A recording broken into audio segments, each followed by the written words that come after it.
Conversion of solid from one shape to another. इससे पहले, ये न्यू टॉपिक से पहले, जो आपके पास एक्सरसाइज के सॉल्यूशन है वो मैं आपको कंप्लीट, जो आपका 13 चैप्टर है एनसीईआरटी मैथ का, सरफेस एरिया एंड वॉल्यूम, उनकी एक्सरसाइज के जो सॉल्यूशंस हैं उसका लिंक मैं डिस्क्रिप्शन में डाल दूंगी, वहां से आप चेक कर लेना। नेक्स्ट आपके पास जो टॉपिक है वो क्या है, conversion of solid from one shape to another. इसका मतलब क्या है, देखो कि आपके पास क्या है, कोई शेप है, उसको दूसरी शेप में लाना। तो उसके लिए आप देखो क्या करोगे, बुक के अकॉर्डिंग ही हम पढ़ते हैं। एक एग्जांपल लेके कि आपके पास क्या है, कैंडल है, कैंडल को आप जब क्या करोगे, मेल्ट करोगे, मेल्ट करने के बाद आप उसको किसी भी शेप में लाना चाहोगे तो आप क्या करोगे, जो मोल्ड करके उसको किसी भी शेप में लाना चाहते हो, तो मान लो आपके पास कोई शेप है रैबिट की, तो आपने जो मेल्टेड कैंडल की जो आपके पास वैक्स है उसको उस शेप के अंदर डाला और आपके पास वही दूसरी शेप आ जाएगी। मान लो आपको क्या चाहिए, रैबिट की शेप चाहिए, तो आपने रैबिट शेप कोई ऐसी ली, हमारे पास एक शेपर लिया जिसमें आपने क्या की, वो जो वैक्स थी उसको वहां उसमें डाला, तो आपके पास क्या आ जाएगी, वो रैबिट की शेप में कैंडल आ जाएगी। तो आपके पास क्या हुआ कि कन्वर्जन हो गया सॉलिड का एक शेप से दूसरी शेप में।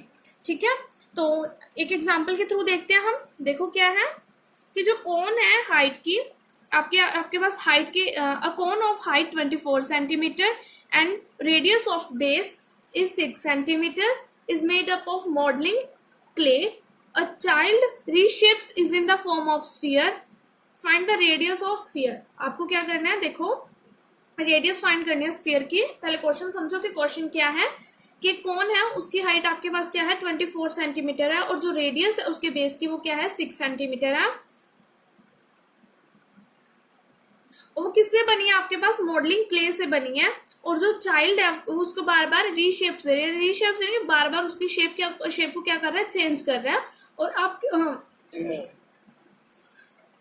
बार बार चाइल्ड क्या कर रहा है, बच्चा क्या कर रहा है कि रीशेप कर रहा है उसको, क्ले को।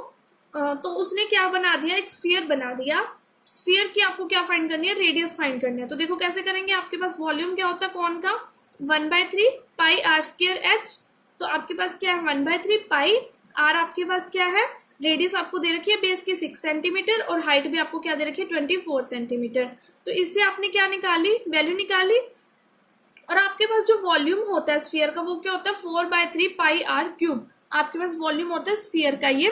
तो यहाँ से आप रेडियस फाइंड कर सकते हो। कैसे फाइंड करोगे आप, 4/3 pi r cube is equals to में आप जो वॉल्यूम है कौन का उसे रख दोगे।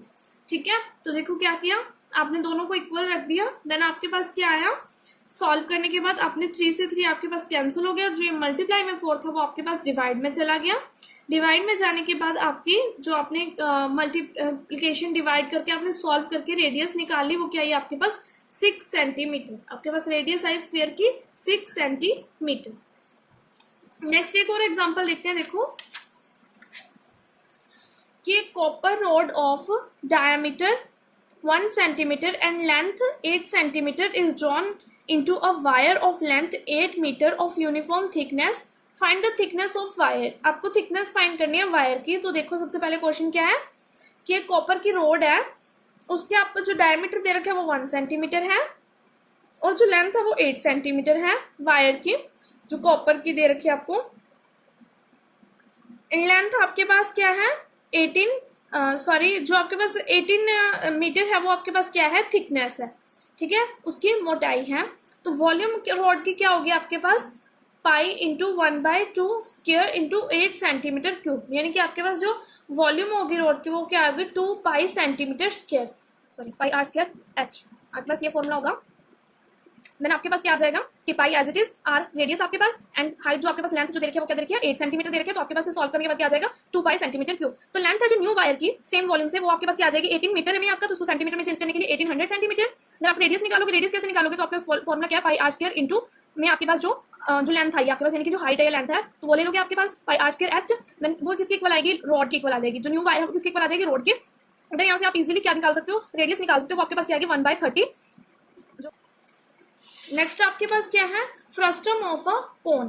फ्रस्टम ऑफ अ कोन में आपके पास क्या है कि एक आपको क्या दे रखा है, कौन दे रखा है, जिसको आपने स्लाइस्ड कर दिया, यानी कि कट कर दिया किसी प्लेन पैरेलल से। आपके पास कोई पैरेलल प्लेन है, उससे आपने कट कर दिया। देखो आपको यहाँ पे शो कर रखा है कि आपके पास एक कोन है, उसे एक प्लेन पैरेलल से कट कर दिया।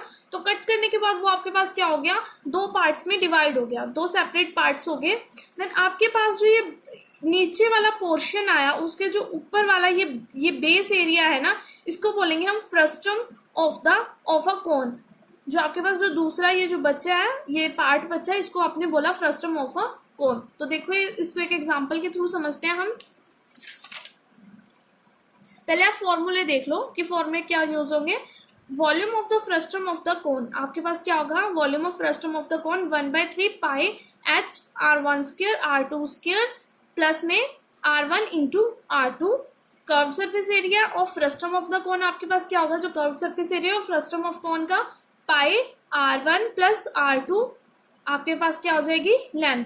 और जो लेंथ के फॉर्मूला आपके पास क्या होगा, जो स्लैंट हाइट निकालने का फॉर्मूला, वैसे आपके पास क्या होता है, स्क्वायर रूट में h square plus r square होता है, बट r की जगह आपके पास यहाँ पे क्या होगा, r1 माइनस r2, क्योंकि आपके पास इसमें क्या होगी, दो रेडियस होंगी, क्योंकि आपका ऊपर और नीचे से आपके पास दो बेस बन रहे हैं और दो डायमीटर बनते हैं, तो आपके पास रेडियस भी क्या होगी, दो होंगी। Total surface area of frustum of cone, जो आपका total surface area frustum of cone का वो क्या होगा, पाई l r1 plus r2 plus pi r1 square plus pi r2 square. और जो आपकी लेंथ होगी, स्लैंट हाइट निकालने का फॉर्मूला आपके पास क्या होगा, सेम होगा। तो देखो एक एग्जांपल के थ्रू समझते हैं।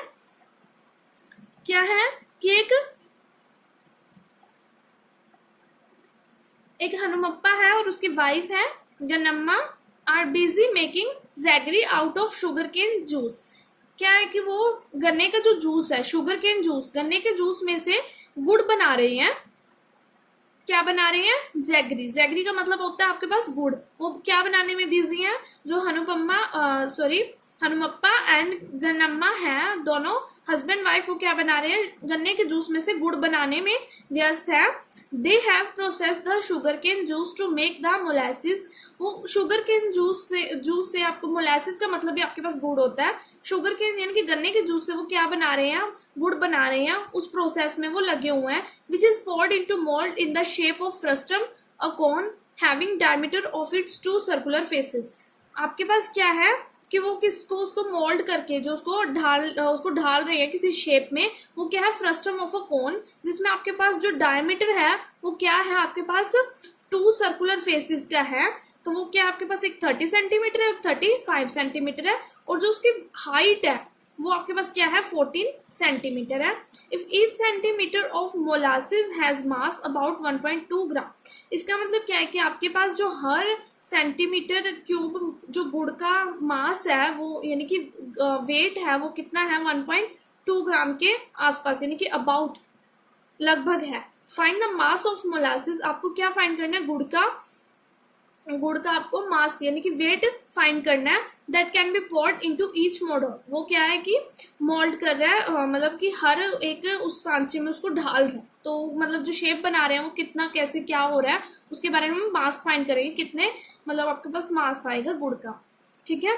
Since the mould in the shape of frustum of cone, क्योंकि जो क्या शेप बनानी है आपको फ्रस्टम ऑफ कोन की बनानी है, जो क्वांटिटी है मोलासिस की, वो कैसे होगी, पाई/3 h r1 square r2 square and r1 plus r2। आप ये फॉर्मूला लगाओगे, उसके लिए फॉर्मूले मैंने अभी आपको बताए हैं। तो रेडियस r1 आपको क्या है, r1 और r2 आपके पास डायमीटर दो गिवन है, तो वहां से आ जाएंगे। एक आपके पास 30 सेंटीमीटर और एक 35 है डायमीटर। जो 30 सेंटीमीटर डायमीटर है, 30 सेंटीमीटर आपके पास जो डायमीटर है, उसकी रेडियस आप कैसे निकालोगे, बाय 2 15 सेंटीमीटर। और आपके पास जो 35/2, वहां से आप क्या निकाल सकते हो, आपके पास क्या आ जाएगी, 17.5 सेंटीमीटर। आपके पास ये दोनों अलग अलग रेडियस आ जाएंगे, एक r1 एक r2। जो आपके पास लार्जर बेस है वो आपके पास r1 है, और जो आपके पास स्मॉलर बेस है वो आपके पास क्या है, r2 है। तो देखो फॉर्मूले में वैल्यू पुट कर दो आप, किसमें कि 1/3 22/7 इंटू में 14। आपके पास क्या आ जाएगी, जो आपके पास हाइट है, हाइट के आपके पास 14, रेडियस 1, रेडियस सेकंड, और उन दोनों की मल्टीप्लीकेशन 1/3 पाई। आपके पास क्या आ जाएगा, जो फॉर्मूला है वो, और उसको सॉल्व करने के बाद आपके पास क्या आ रहा है, 11,641.7 सेंटीमीटर क्यूब। आपके पास क्या आ रहा है 11,641, सॉरी हाँ जी 11,641.7 सेंटीमीटर क्यूब। तो उन्होंने बोला कि 1 सेंटीमीटर के लिए आपके पास जो मास था वो क्या था 1.2 ग्राम था। तो जो आपने इतना मास निकाला उसका जो आपने 11,641.7 निकाला उसके लिए आप अगर मास निकालोगे तो क्या आएगा, तो आप उसको 1.2 से मल्टीप्लाई कर दोगे। 1.2 से मल्टीप्लाई करने के बाद आपके पास क्या आता है कि 14 kg अप्रोक्स आपके पास क्या आता है मास आता है। ठीक है 14 kg अप्रोक्स आपके पास क्या आएगा मास आएगा। सो ये आपका चैप्टर यहीं खत्म होता है। और जो इसके सॉल्यूशंस है एक्सरसाइज के उसका लिंक मैं आपको डिस्क्रिप्शन में प्रोवाइड कर दूंगी, आप वहां से देख लेना। और जो सरफेस एरिया वॉल्यूम के आपके पास जो फॉर्मूलाज हैं उसका लिंक भी मैं आपको डिस्क्रिप्शन में प्रोवाइड करा दूंगी, आप वहां से फॉर्मूले भी इजी से देख सकते हो। Thank you.